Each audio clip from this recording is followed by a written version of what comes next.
De acuerdo con la medición de la pobreza que hizo el INEGI, la población en pobreza bajó de 41.9% en el 2018 a 36.3% en 2022 y a 29.6% en 2024. ¿Cómo leer todos estos datos?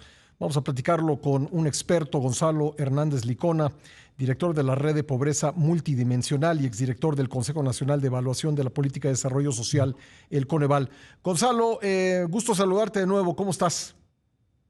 Hola, ¿qué tal? Qué gusto saludarte y saludar al auditorio, mano. Qué gusto. Bueno, pues cuéntanos cómo debemos leer los datos, porque hay pues de repente algunas cifras que pues son buenas en el sentido de que hay menos mexicanos viviendo en pobreza, pero cuando toma uno en cuenta los derechos sociales, pues resulta que hay personas que mejoraron su ingreso, pero pues perdieron el acceso a estos derechos. En el balance, ¿qué es lo que deberíamos decir, estimado Gonzalo?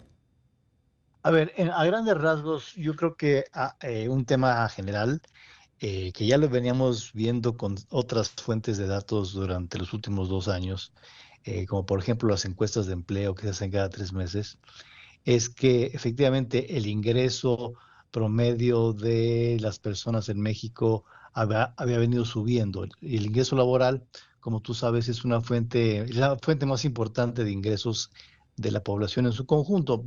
Casi el 65-70% de los ingresos de la gente provienen del trabajo. Ujú. Y ha venido subiendo por varias razones. Dos, al menos dos. Uno, había venido subiendo el salario mínimo y eso había tenido impactos netos, digamos, en los ingresos de la población, sobre todo de los formales, un poco más, un poco menos de los informales, digamos, pero ese fue un factor importante. Un segundo factor es que lo que hemos visto es que ha crecido mucho el empleo de personas que no cotizan, que no tienen seguridad social, muchas de ellas informales. Ujú. Te pongo un dato. En 6 años, del 18 al 24, eh, se crearon cerca de 6.2 millones de empleos, o de empleos ocupaciones, ¿no? Eh, y 3.8 de esos 6.2 son empleos que no son formales. Entonces, una parte importante del crecimiento del ingreso de los trabajos de los mexicanos viene de esa fuente, Ujú. ¿no? Cosa que lo contrario sucedía en los años previos, ¿no?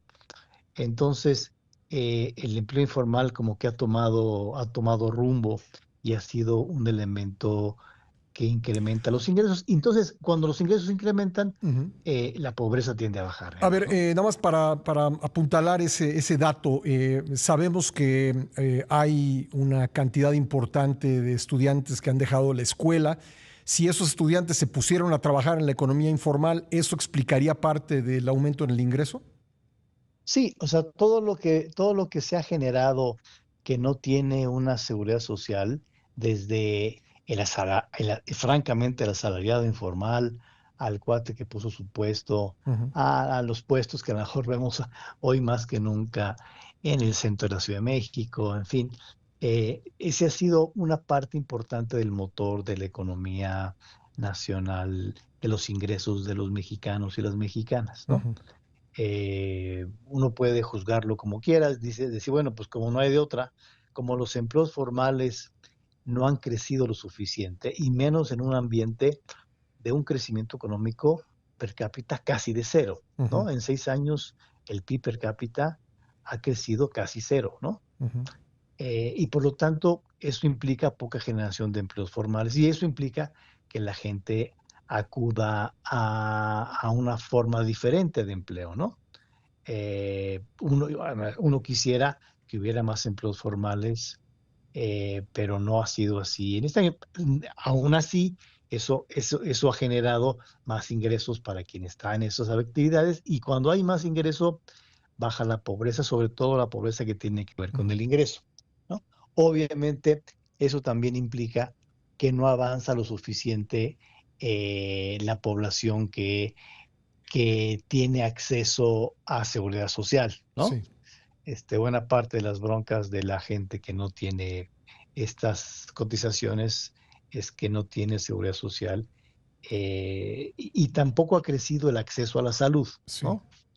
Tener acceso a seguridad Más bien, social, para aclararlo, es estar recibiendo una pensión o tener derecho, estar cotizando para una pensión. las dos cosas, o sea, la seguridad social, un empleo que te da seguridad social, te Sí. da el acceso al IMSS o al ISSSTE cuando lo necesitas en caso Ujú, de enfermedad, y vas aportando a tu pensión a futuro, ¿no? ujú. Además que te puede dar algún derecho a guarderías y demás, ¿no? Ya, Entonces, esos son los empleos formales que han crecido muy poquito en estos 6 años, pero a cambio de eso sí. ha crecido mucho el empleo que no tiene esas facilidades, ¿no? Claro, Eh, dicen los expertos que el empleo formal tendría que estar creciendo 1.2 millones al año, y al, en 6 años al tú nos dices menos creció 3 perdóname, creció pues 3.8, 3.8, sí. en 6 años, en seis Sí, años. O sea, tiene que estar como al millón, digamos, de ¿no? acuerdo. Agradezco mucho a Gonzalo Hernández Licona, el director de la Red de Pobreza Multidimensional, que nos haya esperado en la línea para seguir conversando. Gonzalo, de los 8.3 millones que salieron de la pobreza en 2 años, de acuerdo con estos datos del INEGI, cuánto pesó el ingreso laboral y cuánto pesaron las transferencias? Mira, la ponderación específica habrá que estimarla bien, pero la mayor parte en estos años ha sido el ingreso laboral. Claramente las transferencias han crecido muchísimo. La transferencia global a las personas más allá del ingreso laboral en 6 años ha crecido creo que 50%, que es muchísimo, porque ha sido una política muy expresa de estos gobiernos recientes, pero aún así el porcentaje del ingreso de los mexicanos y las mexicanas en cualquier decil no es tan alto como el del ingreso laboral. Entonces un incremento del ingreso laboral pesa mucho, digamos, ¿no? Entonces los dos factores han sido importantes, Sí. pero en estos años, como decíamos hace rato, el ingreso laboral, por esas dos razones, un incremento del salario mínimo y un incremento de la economía, digamos, más informal, ha sido la razón más importante. Y por eso veíamos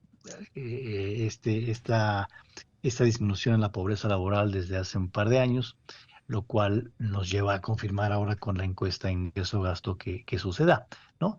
Entonces, esa es la parte de ingresos. En la parte, como tú sabes, la pobreza tiene varios elementos, Ujú. además del ingreso. Tiene 6 accesos a derechos básicos. En general, bajaron en los últimos 2 años prácticamente todos. Yo tendría cuidado nada más eh, en leer lo que le pasó a salud y a vivienda en el caso de agua, porque las preguntas de la encuesta nueva cambiaron respecto a los años previos y no son estrictamente comparables Mm, según se puede ver, ¿no? Por ejemplo, en agua, en el 2022 se reportaba que 9.2 millones de personas no tenían acceso al agua en su vivienda, 9.2 millones.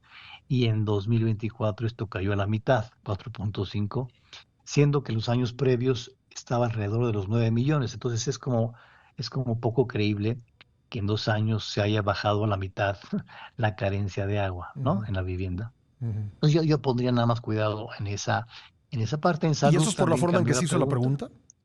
Claro, la forma en que se hizo la pregunta y la forma en que se calculó al final el indicador por parte del INEGI ahora. A mí la verdad me hubiera gustado una mayor alerta Ujú. desde antes de estos cambios, porque siempre hay que cuidar en no sorprender a la gente con cambios Sí. bruscos. Desde mi punto de vista, cuando estábamos en el Coneval, siempre decíamos, a ver, este indicador hay que cambiarlo por tal razón, tal razón, Mm, tal razón técnica, pero ¿por qué no le avisamos a la gente que lo vamos a cambiar en 2 años? mm. Les decimos las razones y lo cambiamos en 2 años, ¿no? Y lo alertamos, ¿no? Sí, porque Y no es lo hoy mismo me preguntarle parece a la que gente, ¿tiene usted agua en casa? A que tiene agua entubada en casa. Son dos preguntas ah, ah, distintas. ah, Hay muchas razones por las cuales los indicadores pueden cambiar, la Ujú, forma de preguntar, la forma de agregar, la forma de crear el indicador final. Hay muchas cositas que se pueden ujú, cambiar y en agua especialmente fue en esta ocasión ujú. especialmente poco creíble, digamos, ¿no? ¿Cómo entender que suba el ingreso y baje el porcentaje de personas que gozan de estos diferentes derechos, los 6 derechos de la pobreza, medidos por la pobreza multidimensional? Mira, hay dos razones. Una, porque o sea, la pobreza incluye el ingreso y estas 6 carencias. Ujú, Pero el peso mayor siempre ha sido del ingreso. Entonces, cualquier cosa que le pase al ingreso para bien, ujú, la pobreza global tiende a subir, perdón, tiende a bajar. Si el ingreso sube, la pobreza tiende a bajar sí. porque pesa mucho el ingreso. Ujú, En cambio, las otras 6 variables pesan menos.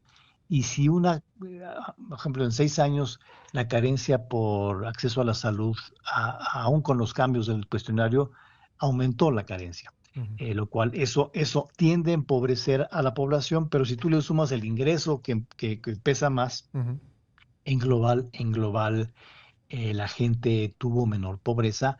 Lo que sí es importante, Pascal, es la forma de hacerlo, la pobreza, de desagregarla, es decir, oigan, qué bueno que la pobreza global bajó, ujú. ¿no? En este periodo, pero hay que tener cuidado en cosas como la salud, porque esa subió.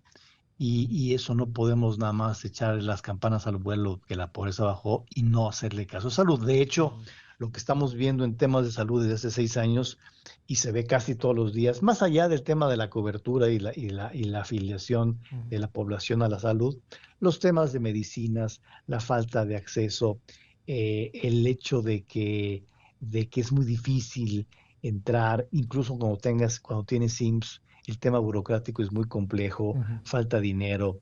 De hecho, el gasto de bolsillo privado en salud ujú, en 6 años creció 41%, ujú. ¿no? Eso lo que quiere decir es que la gente deja de tener acceso o de creer en la seguridad, en la salud pública y te vas a la farmacia X, a Sí. las farmacias al doctor privado. Ujú, De hecho, la proliferación de farmacias chiquitas y de consultorios de farmacias chiquitas ha sido muy grande y ha sido para muchos una solución. Y, sí. y ciertamente la consulta no es tan cara como un médico privado formal, digamos, pero a mucha gente la saca de ellos. Yo he ido muchas veces a eso y te sacan del apuro y pagas 100 pesos. Digo, los pagas de tu bolsillo, no es pagar 2,000 pesos con el doctor Claro. privado, pero es una forma en la que la gente le ha afrontado Ujú. el problema que tenemos de salud, ¿no? Por último, me queda solamente un minuto, pero yo traté de resumirlo así en el arranque del programa. Dije, puede usted tener más dinero en su bolsillo, pero si ese dinero lo tiene que usar para comprar cosas que antes recibía de manera gratuita, pues a lo mejor no le sale el negocio, ¿no? Sería un poco así. En el caso de salud, ese es un ejemplo muy concreto, ¿no? Ujú. El Seguro Popular pagaba varias cosas, ahora ya sea que no tienes acceso, pues tienes que pagar de tu Claro, bolsillo, ¿no? pues sí. Pues Gonzalo, gracias por ayudarnos a entender estos datos. Muy amable. Un abrazo. Te mando un abrazo, gracias. Gracias, Bye. Gonzalo Hernández Licona, director de la Red de Pobreza Multidimensional y exdirector del Consejo Nacional de Evaluación de la Política de Desarrollo Social, institución que fue eliminada y ahora por eso el INEGI, supuestamente con las mismas bases, con la misma metodología, es el encargado de medir la pobreza. Son los datos que hemos comentado esta mañana. Vamos